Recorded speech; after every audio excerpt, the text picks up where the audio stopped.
एक समय की बात है, भगवान गौतम बुद्ध एक गांव में धर्म सभा को संबोधित कर रहे थे। लोग अपनी विभिन्न परेशानियों को लेकर उनके पास जाते और उसका हल लेकर खुशी खुशी वहां से लौटते। उसी गांव की सड़क के किनारे एक गरीब व्यक्ति बैठा रहता तथा महात्मा बुद्ध के उपदेश शिविर में आने जाने वाले लोगों को बड़े ध्यान से देखता। उसे बड़ा आश्चर्य होता कि लोग अंदर तो बड़े दुखी चेहरे लेकर जाते हैं, लेकिन जब वापस आते हैं तो बड़े खुश और प्रसन्न दिखाई देते हैं। उस गरीब को लगा कि क्यों न वो भी अपनी समस्या को भगवान के समक्ष रखे।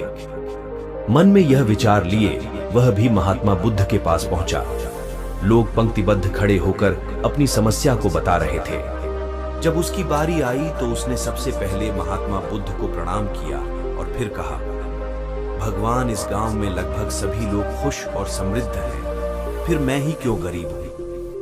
इस पर उन्होंने मुस्कुराते हुए कहा, तुम गरीब और निर्धन इसलिए हो क्योंकि तुमने आज तक किसी को कुछ दिया ही नहीं। इस पर वह गरीब व्यक्ति बड़ा आश्चर्यचकित हुआ और बोला, भगवान, मेरे पास भला दूसरों को देने के लिए क्या होगा?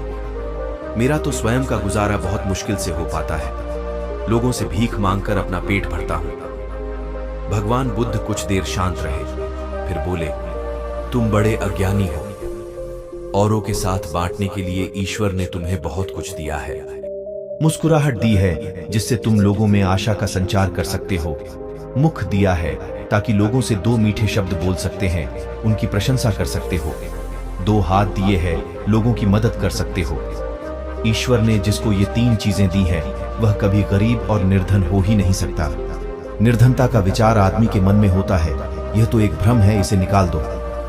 कभी भी मन में निर्धनता का भाव उत्पन्न न होने दो, गरीबी अपने आप दूर हो जाएगी। भगवान बुद्ध का संदेश सुनकर उस आदमी का चेहरा चमक उठा और उसने इस उपदेश को अपने जीवन में उतारा, जिससे वह फिर कभी दुखी नहीं हुआ।